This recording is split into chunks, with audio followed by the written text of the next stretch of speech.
মার্কিন প্রেসিডেন্ট নির্বাচনের আর একদিন বাকি। গুরুত্বপূর্ণ রাজ্যে ট্রাম্প বাইডেনের জোর প্রচার সমাবেশ।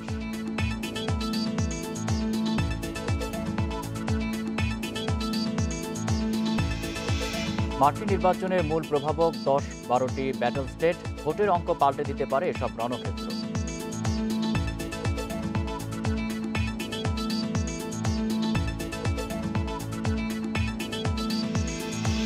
বিশ্বে করোনায় মৃত্যু ছাড়ালো 12 লাখ। আক্রান্ত 4,63,00,000-এর বেশি। ইংল্যান্ডে 1 মাসের লকডাউন।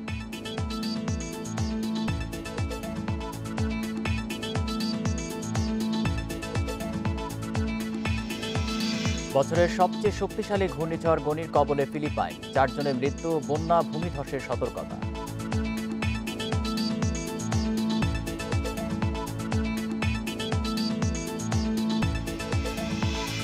স্বাগত আন্তর্জাতিক খবর নিয়ে আমাদের প্রতিদিনের আয়োজন পূর্ব পশ্চিমে। সাথে আছি আমি আলী আশরাফ। শুনছিলেন শিরোনাম, এবার বিস্তারিত। মার্কিন প্রেসিডেন্ট নির্বাচনের আর মাত্র বাকি একদিন। শেষ সময়ে জোর প্রচারে নেমেছেন দুই প্রার্থী ডোনাল্ড ট্রাম্প ও জো বাইডেন। শনিবার ব্যাটল গ্রাউন্ড পেনসিলভেনিয়ার সমাবেশে অংশ নেন মার্কিন প্রেসিডেন্ট। তার পক্ষে সমর্থন চান মার্কিন ফার্স্ট লেডি মেলানিয়া ট্রাম্প। এদিকে মিশিগানে ডেমোক্রেটিক প্রার্থী জো বাইডেনের পক্ষে প্রচার চালাচ্ছেন সাবেক প্রেসিডেন্ট বারাক ওবামা। দরজায় কড়া নাড়ছে মার্কিন প্রেসিডেন্ট নির্বাচনের ভোট গ্রহণ। হাতে সময় একদমই নেই, তাই গুরুত্বপূর্ণ রাজ্যে প্রচারে ব্যস্ত দুই প্রার্থী ট্রাম্প ও বাইডেন। নির্বাচনের অন্যতম ব্যাটল গ্রাউন্ড পেনসিলভেনিয়ায় শনিবার সমাবেশে যোগ দেন মার্কিন প্রেসিডেন্ট। তার হয়ে পেনসিলভেনিয়া, উইসকনসিনে সমাবেশে যোগ দিয়ে সমর্থন চান মার্কিন ফার্স্ট লেডি মেলানিয়া ট্রাম্প। এ সময় ডোনাল্ড ট্রাম্পের নেতৃত্বে মার্কিন প্রতিরক্ষা বাহিনী অনেক বেশি শক্তিধর হয়েছে বলে দাবি করেন তিনি। এদিকে মিশিগানে ডেমোক্রেটিক প্রার্থী জো বাইডেনের পক্ষে প্রচার চালান সাবেক প্রেসিডেন্ট বারাক ওবামা। ট্রাম্পের শাসনামলে যুক্তরাষ্ট্র বিশৃঙ্খলার দিন পার করেছে বলে মন্তব্য করেন তিনি। আমি খুব ভালো করে জানি প্রেসিডেন্ট ট্রাম্প আমার মতো করে ভাবেন না। আমার দূরদর্শিতা তিনি অনুসরণ করবেন তাও আমি আশা করিনি, কিন্তু একজন প্রেসিডেন্ট হিসেবে তিনি কিছুটা হলেও দায়িত্বশীল আচরণ করবেন এমনটা আশা করেছিলাম। একটি দেশকে সঠিকভাবে নেতৃত্ব দেওয়ার সব যোগ্যতা জো বাইডেনের রয়েছে। কমলাকে সাথে নিয়ে বাইডেন প্রত্যেক আমেরিকানের জন্য লড়াই করে যাবেন। এর আগে করোনা মোকাবিলায় সামনের সারিতে থাকা চিকিৎসক ও স্বাস্থ্যকর্মীদের সমালোচনা করেন ট্রাম্প। বলেন, করোনায় মৃত্যু হলে তা থেকে লাভবান হন চিকিৎসকেরা। অন্যদিকে বিপরীত বার্তা দিয়েছেন বাইডেন। করোনা মোকাবিলায় ঐক্যবদ্ধভাবে লড়াইয়ে প্রতিশ্রুতি তার। দেশজুড়ে জনপ্রিয়তায় ট্রাম্পের চেয়ে এগিয়ে বাইডেন। এ পর্যন্ত 9 কোটি মানুষ আগাম ভোট দিয়েছেন। এর মধ্যে সরাসরি পড়েছে 3,20,00,000 ভোট। করোনা আতঙ্কে ডাকযোগে ভোট দিয়েছেন 5,70,00,000 মানুষ। Nusrat Serin, Independent news.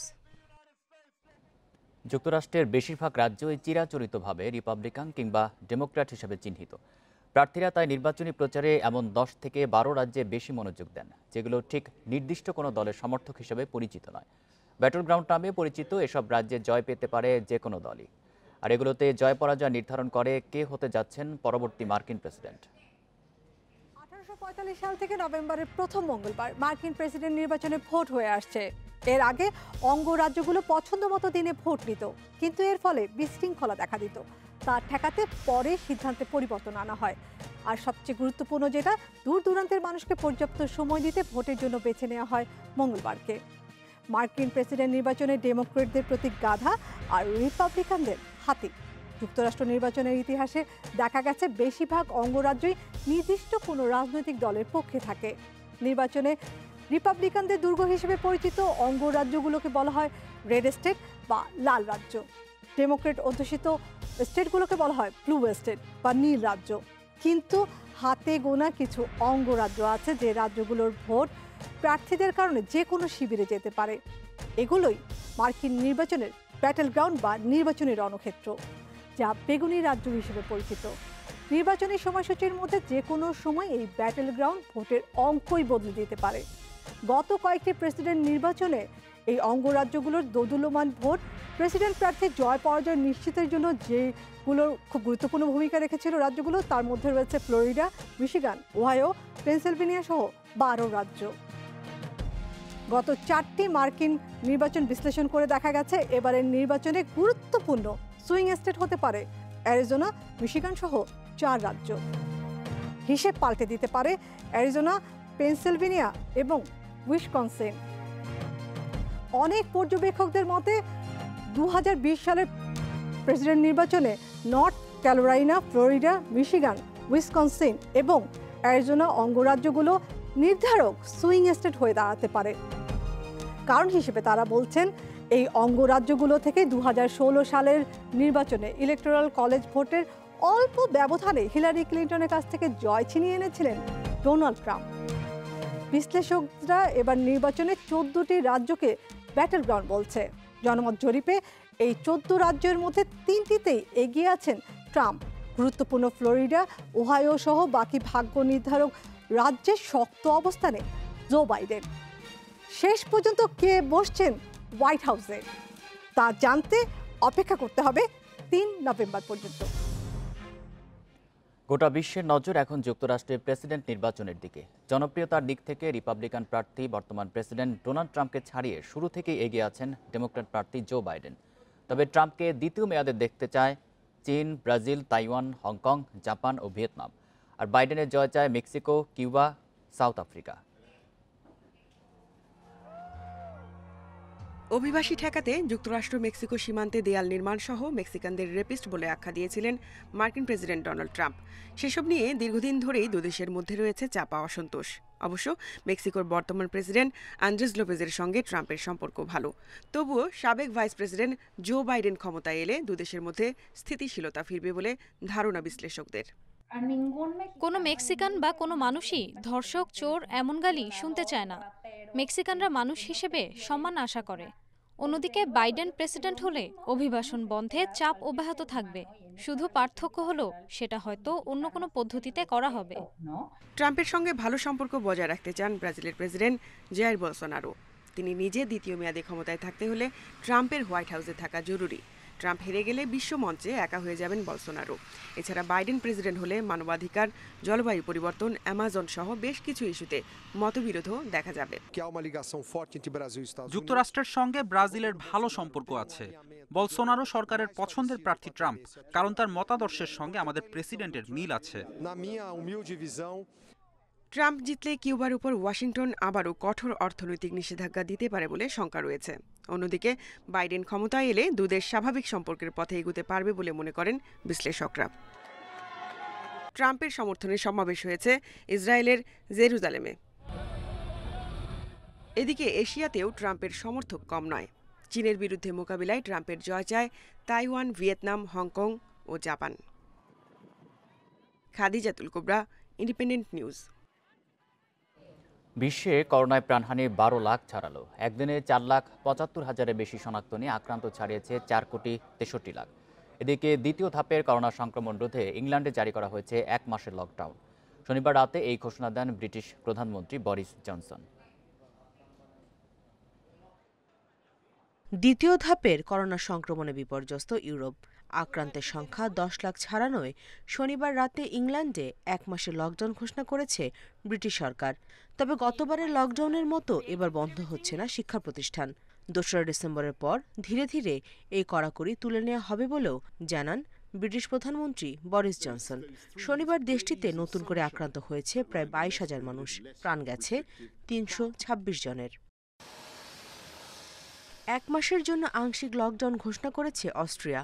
Lockdown এড়িয়ে গেলেও সংক্রমণ রোধে কড়াকড়ি বাড়িয়েছে পর্তুগাল। প্রয়োজন ছাড়া বাড়ির বাইরে বের না হওয়ার পাশাপাশি 5 জনের বেশি মানুষের জমায়েতে দেয়া হয়েছে নিষেধাজ্ঞা। রোগীর ঢল সামলাতে হিমশিম খাচ্ছে বসনিয়ার হাসপাতালগুলো। ইউরোপে সংক্রমণ রুখতে বিধিনিষেধ ও কড়াকড়ি আরোপ করায় সরকারের সিদ্ধান্তের বিরুদ্ধে বিক্ষোভ চলছে ইতালি, স্পেন সহ বেশ কিছু দেশে। একদিনে সবচেয়ে বেশি আক্রান্ত ও মৃত্যু হয়েছে যুক্তরাষ্ট্রে। শনাক্ত হয়েছে 86,000-এর বেশি আর মৃত্যু হয়েছে 9 শতাধিকের। মেক্সিকোতে রোববার 6,000-এর বেশি শনাক্ত নিয়ে আক্রান্তের সংখ্যা 9,24,000-এর বেশি। নতুন 450 মৃত্যুতে প্রাণহানি প্রায় 92,000। ভারতে 46,700 নতুন শনাক্ত নিয়ে আক্রান্তের সংখ্যা ছাড়িয়েছে 81,82,000। করোনার মৃত্যু হয়েছে তামিলনাড়ুর কৃষিমন্ত্রীর। এদিকে 10 নভেম্বর থেকে বিনোদন কেন্দ্র খুলে দেওয়ার সিদ্ধান্ত নিয়েছে তামিলনাড়ু সরকার। 16 নভেম্বর থেকে খুলছে শিক্ষা প্রতিষ্ঠান। এদিকে রোববার চীনে নতুন করে 24 জনের শরীরে মিলেছে ভাইরাস। কর্তৃপক্ষ বলছে এর মধ্যে 21 জনই দেশের বাইরে থেকে আগত। Nusrat Serin, Independent News. বছরের সবচেয়ে শক্তিশালী টাইফুন গনি আঘাত এনেছে ফিলিপাইনে। ঝড়ের প্রভাবে 4 জনের মৃত্যু হয়েছে বলে জানিয়েছে কর্তৃপক্ষ। রোববার ঘণ্টায় 225 কিলোমিটার বেগে ফিলিপাইনের মূলদ্বীপ লুজনের দক্ষিণাঞ্চলীয় ক্যাতানদুয়ানেস দ্বীপে আছড়ে পড়ে গনি। আবহাওয়া অফিস বলছে আঘাত হানার পর দুর্বল হয়ে পড়েছে ঘূর্ণিঝড়টি। লুজন দ্বীপের ভেতর দিয়ে ফিলিপাইনের রাজধানী ম্যানিলার দিকে এগোচ্ছে টাইফুনটি। সতর্কতা হিসেবে আগেই গনির গতিপথে থাকা এলাকাগুলো থেকে 10 লাখ বাসিন্দাকে নিরাপদ আশ্রয়ে সরিয়ে নেওয়া হয়েছে। টাইফুনের কারণে বন্যা, ভূমিধস ও প্রবল বৃষ্টির পূর্বাভাস দিয়েছে ফিলিপাইনের আবহাওয়া অফিস।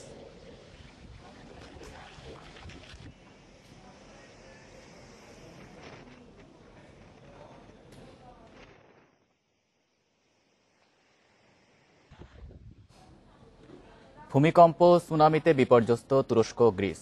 ইজমিরে মৃতের সংখ্যা বেড়ে 35, গ্রিসে মৃত্যু হয়েছে 2 কিশোরের। তুরস্কে ধসে পড়া ভবনে আটকে পড়া শতাধিক মানুষকে উদ্ধার করা হয়েছে। এখনো চলছে জোর উদ্ধার অভিযান। এই দুর্যোগে বৈরিতা ভুলে একে অন্যের পাশে দাঁড়ানোর ঘোষণা দিয়েছেন 2 দেশের সরকার প্রধান।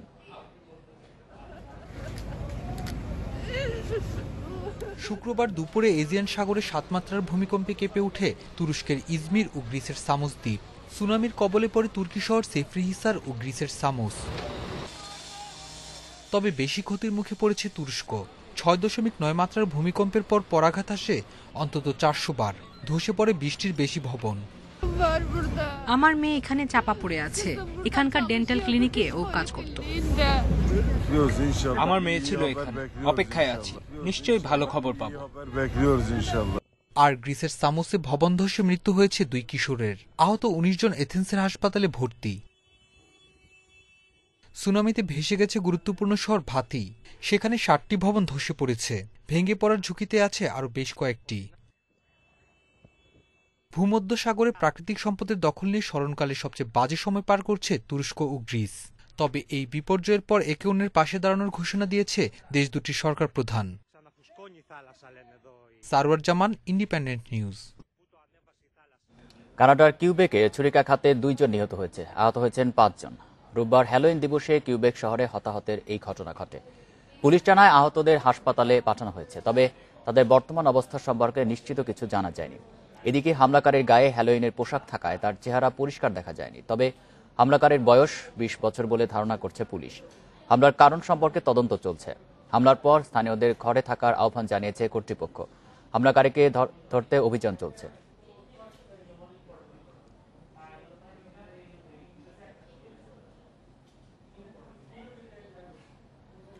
মুসলিম দেশগুলোর তীব্র প্রতিবাদ ও সমালোচনার মুখে মহানবী হযরত মুহাম্মদ সাল্লাল্লাহু আলাইহি সাল্লামের ব্যঙ্গচিত্র প্রকাশের বিষয়ে অবস্থান পাল্টালেন ফ্রান্সের প্রেসিডেন্ট ইমানুয়েল ম্যাক্রো।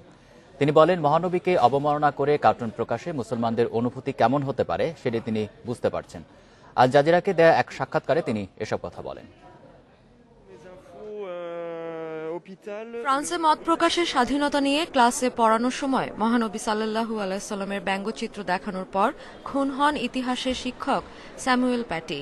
এরপর ওই শিক্ষককে সম্মান জানাতে একটি অনুষ্ঠানে যোগ দিয়ে ফরাসি প্রেসিডেন্ট ইমানুয়েল ম্যাক্রো ঘোষণা দেন, মহানবীকে নিয়ে ব্যঙ্গচিত্র প্রদর্শন বন্ধ হবে না। এর প্রতিক্রিয়ায় মুসলিম দেশগুলোতে ফরাসি পণ্য বয়কটের ডাক দেয়া হয়। বিভিন্ন দেশে শুরু হয় ম্যাক্রো বিরোধী বিক্ষোভ। এমন প্রতিক্রিয়ার পর এবার অবস্থান পাল্টালেন ফ্রান্সের প্রেসিডেন্ট। আল জাজিরাকে দেয়া সাক্ষাৎকারে ম্যাক্রো বলেন, ব্যঙ্গচিত্র প্রদর্শন ফ্রান্সের সরকারি প্রকল্প ছিল না, এটি একটি বেসরকারি স্বাধীন ও স্বতন্ত্র সংবাদপত্রের কাজ। মহানবী সাল্লাল্লাহু আলাইহি সাল্লামের কার্টুন আঁকাকে সমর্থন করেন না জানিয়ে ম্যাক্রো বলেন, তার সরকার শুরু থেকেই কার্টুন আঁকার বিরুদ্ধে অবস্থান নিয়েছিল, কিন্তু বক্তব্য বিকৃতভাবে উপস্থাপিত হওয়ায় মানুষ উল্টো ধারণা পেয়েছে। এছাড়া যারা ইসলামকে বিকৃতভাবে উপস্থাপন করে তাদের আচরণে মুসলমানরা সবচেয়ে বেশি ক্ষতিগ্রস্ত হয় বলেও মন্তব্য করেন ফরাসি প্রেসিডেন্ট। এদিকে সন্ত্রাসী কর্মকাণ্ডের সঙ্গে ইসলাম ধর্মকে না মেলানোর আহ্বান জানিয়েছেন সাবেক ফরাসি প্রেসিডেন্ট ফ্রাঁসোয়া ওলাদ।